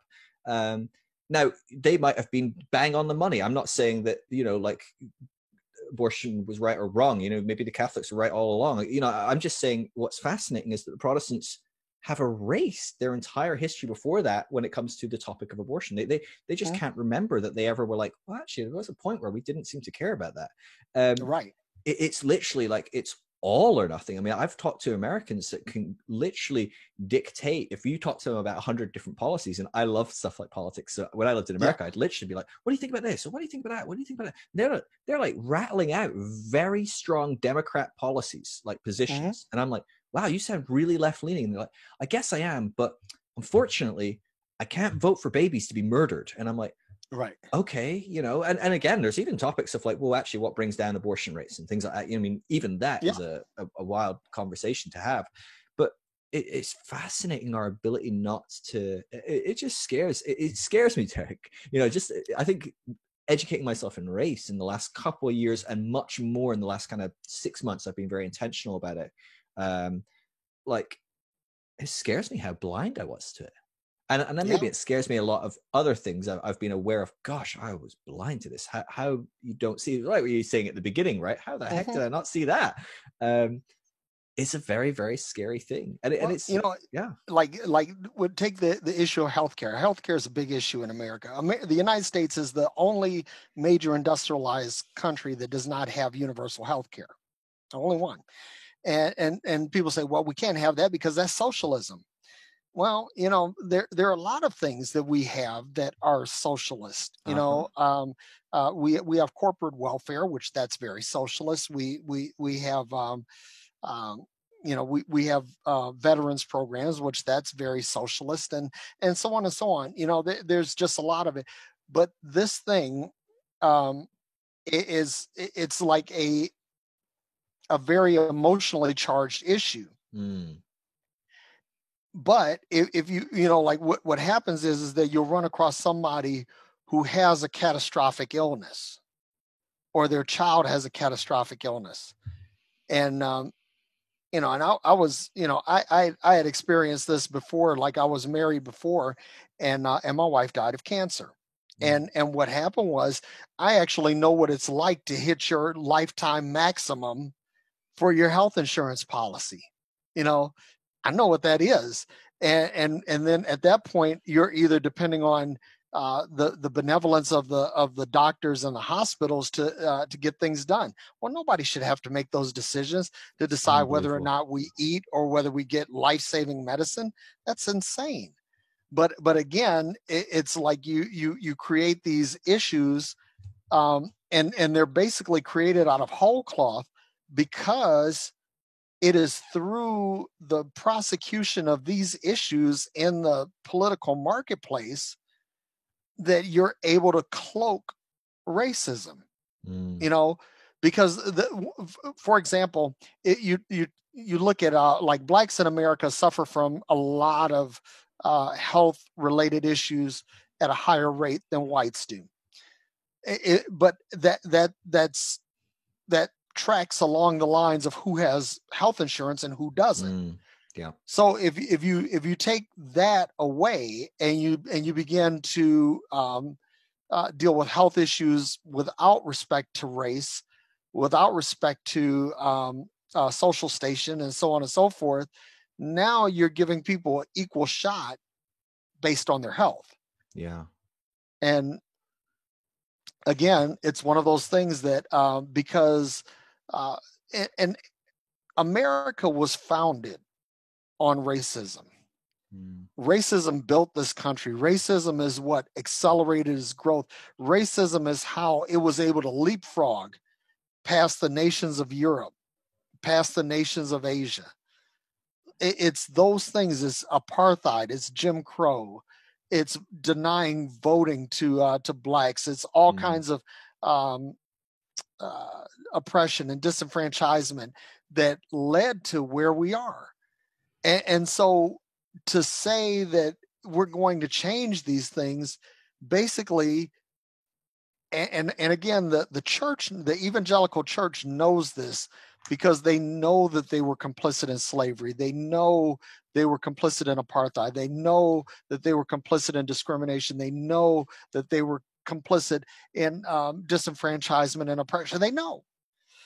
And so now, again, I think the part of it is fear that if we make these things available, the blacks and the natives might use this to take advantage of us. And it's a legitimate concern because if you understand how badly America has treated blacks and natives, well, that's a legitimate fear. But I'm of the mindset that I don't want revenge, and no one I know wants revenge. But what we all want is freedom and the ability to pursue all that America ostensibly has to offer. So, it's a tough one, man. It's messy. It's so messy. Like, But here's the thing. Again, we're at an awesome time. There's so many white people, corporations, governments. The state of Ohio, their legislature voted to declare racism a statewide pandemic. And so when, just like how we're in the throes of COVID-19, if racism is an epidemic or it's a pandemic, then that means that we're going to start marshaling some resources at a governmental level to tear this down. And to me, that gives me hope. Yeah. Well, I just think of how much the church has profited. In my own backyard, the Church of England, and the Catholic Church, we financed America becoming what it was in a lot of ways. And we provided the doctrines of, yes, you can have as many slaves as you want. You can bring them over. You can gather them when you get there. We don't mind, as long as you're paying our guys a nice big cut, we're happy. And you look at the wealth of these institutions, Church of England, Catholic Church, or even just, great Christian families, you know. Yeah. Even we like to play that Britain was such an amazing country and how great we were at the forefront of, like, you know, abolition and stuff, but we bought all the slaves off of the owners, and we finished paying those owners in 2015. Yeah. Like, that statistic blows my mind, that for the last 100 years, Black people have been paying for their freedom to the wealthy white families that owned them. You know what? In the United States, after in the period of Reconstruction, the government paid slave owners for the loss of their slaves. They compensated them. And so it's funny how when you talk about reparations, and that's another sticky subject here in the U.S. But if you pay the slave owners, why not pay the slaves? Yeah. You know, because we're happy to print money for a whole host of different things. Like, we print money to bail out companies all day long.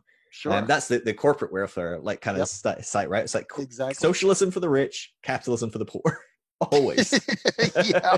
And it feels like that is the case, right? So, well, let's do some socialism for these poor white people that have lost their slaves, that are probably effectively, you know, adjusted for inflation and time, probably millionaires, if not billionaires, some of them. Let's make sure they get paid for their slaves that they lose. But we can't possibly, even just thinking about, oh, could we look at providing free education for Black people in America, for natives in America? Would that be something that we could do to make up for the fact that we systemically held back them from being educated for 100+ years? Oh, I don't know. That just feels unfair. It doesn't feel, you know, like, I mean, what about, I didn't do anything to Black people. That was hundreds of years ago. You know, all these immediate here's the thing. You know, no white person alive has ever owned any slaves. No white person alive has done anything to a slave, has beaten a slave or anything like that. But every white person in America has benefited from the institution, every single one, and it's in so many diverse and pervasive ways. You know, how do you fix that? And I know that throwing money at it is not the answer. I know, like, some people have said, you know, a 400-year moratorium on income tax. Okay, that one I kind of feel that one. You know, and then free education. You know, that's another one. You know, there are things that can be done without actually, you know, making, you know, actual transfer payments. And then, you know, free healthcare, for crying out loud. Let's just do that for everybody. Maybe just do that for everyone. I mean, the rest of the world's kind of watching on, going, you're already paying more than anyone else in the world. You pay the most tax money to get healthcare that you then don't get, more than anyone else per person you pay. I'm like, what is happening right now? But you're paying against. You're not paying for people to get that money. You're paying for insurance companies, etc., to get that money. So it's weird. I mean, I'm not trying to be political either, and I know I'm a crazy, you know, all the American system here, like, because even the most left-leaning Christians in America probably look at you and go, Jesus, those guys are pretty left, you know. So we think your left-leaning parties are very right. So we're wild. I get it. So of course I'm looking on, going, well, this is different. And having lived in America, I understand it as well. Like, I went from being an American going, God, what? Or looking on American going, oh, guns. I talked to a friend who's on the podcast recently, and he lived with me in America. And the first day I got there, we had this big fight about guns, because I was from the UK, and I'm like, what the heck is everyone running around with guns for? Are you guys insane? Like, people are going to get hurt. He's like, no, everyone should have at least 3 or 4 guns. That's really important. And we were laughing about it now because he's kind of changed some of his positions. But by the time I left America 4 years later, I was like, oh yeah, people should have guns. I love guns. So I get that there's obviously there's always different dynamics to all these political positions, and people have their different worldviews and makeups that explain these kind of things. But we should be asking questions. We should be listening to people's perspectives, you know. And that's the thing that's really heartbreaking to me, is how many people are making their position heard. White people on my posts going, that's ridiculous, racism doesn't exist, or that's ridiculous, you know, that's not a thing, or that, how dare you say that, or whatever. And I've just asked, hey, could you explain to me what you think that means? They don't go there. Or, you know, which books have you read on racism? how many books have you read in the last 5 years of a person of color? Here's the thing, because people, I've had, I know white people that they're just consuming all of these books about, white fragility and all of these different things. And I'm like, okay, that's good. But what will really change things is when you sit down and talk with people, when you actually break bread with people and you actually listen to their stories and listen to their experiences and put on the lens of empathy and compassion. And this is the last thing that I want to say about race, because there's so many other really awesome topics, but it's this, that at the end of the day, the racism thing has to be fixed. However, racism is not a situation that was created by Black people. It was created by white people. And even though none of the white people that are alive helped to create the system, they benefit from it. And so now I believe the onus is on, my white brothers and sisters to fix this. Now, can Black people help? Absolutely. Can they participate? Absolutely. But is it their responsibility? No, it's not. And I know, like, a lot of people don't want to hear that. A lot of people will think, oh my God, Derek has gone off the deep end. But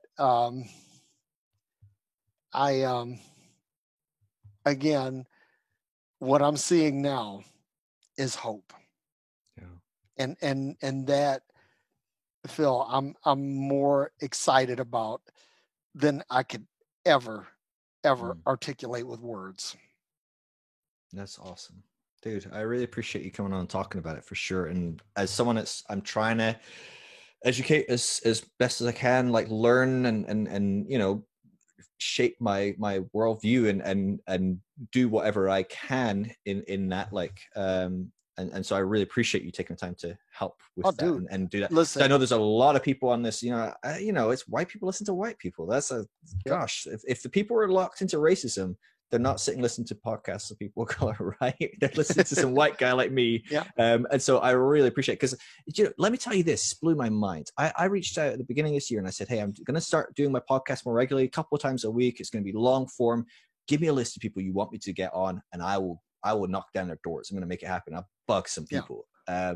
And they're like, you what? It's that long? But I got about 100 names. I think I got 97 names. You know how many? Wow. You know how many people on there were Black, Indigenous, or a person of color? Wow. 4. Wow. Out of 97 names. And I was just like, how? So the dynamic of my heart is to give a great representation. If anything, I want to over-represent people that haven't been represented. And then I go, oh, I don't even know where to begin, because my audience doesn't even know who they want. They're not even on the page of listening to people. And I know we're in a bubble of, like, well, deconstruction and this kind of spirituality. There's no shortage of people that are Black people that are going through this and are leaders and speaking, people like yourself that are speaking about this, that are teaching about this. And I'm like, how the heck is no one recommend? So I've been trying to hunt people out and ask people, like, hey, who do you recommend? Hey, I know you. Do you know other people? And so I really appreciate you coming on. Your name was one that came up again and again and again. So whatever you're doing, there's white people listening to you, I guess, and checking you out. So I'm grateful. I mean, there are people that are saying to me, hey, I would have never seen this if it weren't for you, kind of thing. And that gives me life, man. That gives me encouragement, because some days you just feel like, man, fuck it. I'm not going to say anything anymore. I'm going to ride off in the sunset. I'm going to do my job. I have a beautiful family. I'm well paid. I drive nice cars, all of that good stuff. And I could just say, que sera, sera. But at the end of the day, I look at, if I'm not leaving a better world for my sons, then I'm failing as a father. No matter what I give them in terms of leadership, nurturing, or whatever, that if I'm not a good steward of the place that they have to live in, then I'm a failure. And you've known me long enough. I don't like to fail. So well, you're succeeding, man. You're absolutely crushing it. Like, for people, listen, if you've not come across Derek, I mean, you put out more stuff online. Honestly, every time I blink, there's like a notification. There's something, my feed refreshes, and you've got another video you're posting on some group here or there. I mean, everywhere. I join a new group, and people, you've got to join this group. I join it, and you're already in there posting away, and I'm like, dude, this guy is everywhere, like just everywhere. And so honestly, I really appreciate what you're doing, and I really appreciate that. Yeah, you take the time, because I think it's not on someone like yourself to have to educate white people. And I know that, it's exhausting. It's exhausting for me as well. I was saying to my wife a couple of days ago, and I was like, I've been kind of having a lot of depression and just feeling really down the last couple of months. And I think a lot of it is, COVID stuff, not being around my friends, a lot of other, I've not been able to be as active and do my working out and stuff as in the same way as I've had. But one of the things I was realizing just kind of last week or so, I was like, I have been for the last 6 months consuming books, material, videos on racism and sexism, the two kind of big things I've been studying and really trying to deal with internally, not so I can teach it or become some sort of position of authority, but so I can get my shit together, And I was like, I think I'm actually just mentally totally fucked from doing this work. And I was like, and it's not in the thing I was saying to my wife, I was like, I feel like this, having done this for a few hours every day for a few months, I'm like, what the hell do my friends feel like that are doing this every day, all day, for their entire lives? And so honestly, the energy you put into this, and how you remain upbeat, you remain encouraging, you remain hopeful, you give so much grace to people that are asking questions, that are trying to. I mean, I honestly don't know how, because honestly, I want to punch people in the head sometimes. So I'm sure you feel that occasionally as well. But honestly, I think you're doing an incredible job. If people want to continue to connect with you and follow you, if they're not doing that, what's the best places? You are like all over Facebook. Is that your biggest thing? Yeah, Facebook is my biggest platform. I mean, in terms of the numbers, you can reach me on Facebook.com. My page is Derek Day Multimedia.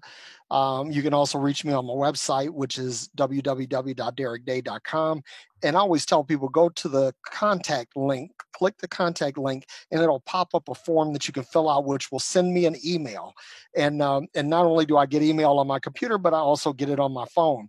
And so I get email alerts, and if I get an email from you, I will respond, whether you are favorable or unfavorable, whether you like me or whether you think I'm a son of a bitch. It doesn't matter. I respond. And then also you can reach me on Instagram or Twitter, and my handle is Derek E. Day. It's DERRICKEDAY.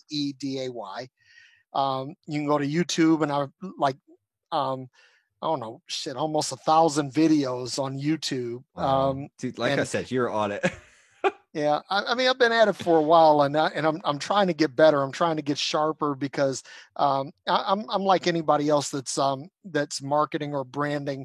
I'm trying to get bigger. I'm trying to get a broader audience, and I'm trying to do more to help people. And then also you can check out my blog on Patheos. My blog is called Love Minus Religion. And I'm overdue for producing some content there. It's like with everything that's been going on, my blog and my podcast have suffered. Picking your battles, man. Well, I like I said, in the last 3 weeks, I think I've been on like 10 different podcasts. Spoke at a conference at the NAMED 2020 as a virtual conference week before last. And just a lot of stuff, been involved in a lot of stuff. And then I have to work. I've got to continue earning money, and I've got to continue being a husband and continue being a dad and all of that. So it's, but we're going to get You're an inspiration, man. You're an inspiration. I was laughing at this with my friends today. We went for a walk, and I was like, they're like, dude, you do so much. You need to give yourself some space. And I was like, if only you knew, I do very, very little. And I feel overwhelmed, and I do very little day in, day out. I look at someone like you, and I'm like, gosh, man, you are like, well, ever since I first met you on Facebook, man, you've been an inspiration to me.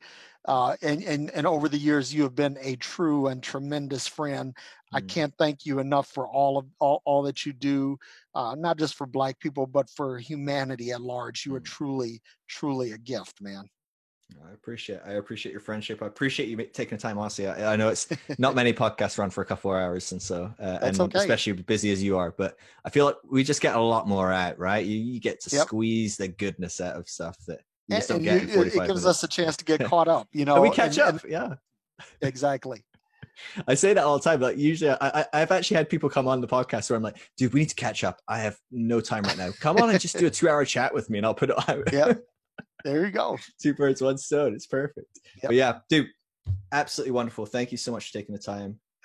I really, my heart is with you. If there's anything I can do, and it's certainly if there's anything that you have that you can say to me or encourage or challenge, please do reach out. But yeah, I'm here in any way I can, and I know that just a lot of people listening they're with you, man. Like you said, you're not alone in this, and this is I appreciate it. This is it's given me, it's even ramping up my hope, this conversation. So that's cool. Okay, so one last question, because I've just been thinking about you. So we talked about, I was struggling to find some Black people to get on the podcast. People watching this, listening to this, and they're going, man, I want to follow in my deconstruction, in my spirituality, in my pursuit, because I am following crap tons of people that are like Black, Indigenous people of color in general, educating myself about race and things like that. But who are your people that are spiritual giants leading the way in helping people deconstruct and growing in their faith, that are people of color in one shape or capacity or another? Who are your top dogs? These are the people you got to follow. My number one, first and foremost, is Kyle Butler. Yes, I had him on a while back. He is awesome, man. Kyle is, he and I are, Kyle and I are friends like you and I are, but because he's in the States, it's not an overseas call. So Kyle and I talk a lot more. Another guy, Henry Harris. Henry is hilarious. I think that he's more comedian than preacher, but he is one of the smartest people that I know. Let's see. Another guy that you can reach out to, his name is Patrick Joubert, Joubert. And I love Jube. That's what I call him. And I've known Jube for it's been almost 11 years. But he is your typical M1A1 Black preacher, and he hoops and he hollers and he shouts, but he says some really rich things. He knows the Bible and he knows humanity. Another one I would say is Anthony Callaway. Okay, I've heard that name, but I can't place where. Yeah, Callaway is an old friend of mine. We go back about, I think, almost 12 years now. But he's a really brilliant guy. He's written several books, but he's absolutely brilliant. And then another one, Lamont McNeese, Dr. Mac. He's amazing. And those are some of the awesome. There's another one. I think it's Carlos Rodriguez. Is it Rodriguez? Oh yeah, no, Carlos Rodriguez. Happy Sonship, dude. He's great. Yeah, he's amazing. Love that guy. And then like there's some women out here like Kathy Baker is one. Joanne Maldonado.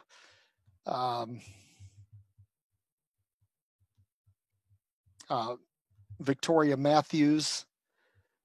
These are all people that have really helped me in deconstruction. That awesome. And another one, Jory Micah.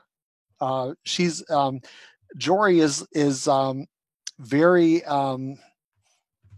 She's a champion for racial issues, but she's also she has a blog. I think it's called Breaking the Glass Steeple, because Nice. she's a female pastor, and so and what is Nicole's last name? Shoot, hang on for a second. No worries. Dude, this is great. You know, I'm excited. I'm getting a big list of people I'm going to go reach out and get on my podcast. But I'm sure people are excited about this because I get asked this a lot. And honestly, I draw blanks. I really am not in. It feels like it's in a whole other bubble that I've just not found myself discovering yet. So excited. Okay. Doggone it! I'll have to find it and send it to you because I can't remember. I can't remember Nicole's last name. Some of these people, find them on social. Well, list them on the show notes or whatever. You can find Nicole. She has a Facebook page. It's called The Hippie Theologian. Okay, nice.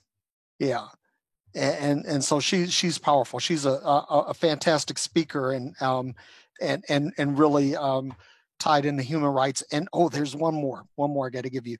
If you go and find Doc Courage, her last name is Courage, like courage, like boldness, but it's Doc Courage, and she's Doc, as in doctor. DOC. Yeah, because that's not her name, but that's what that's her handle. But her last name is actually Courage, though, which that's the funny part. I love it. But she's another one that really big on. Sherry Faye Rosendahl. Sherry Faye Rosendahl. Okay. She is fantastic. She wrote a book called Not Your White Jesus. Nice.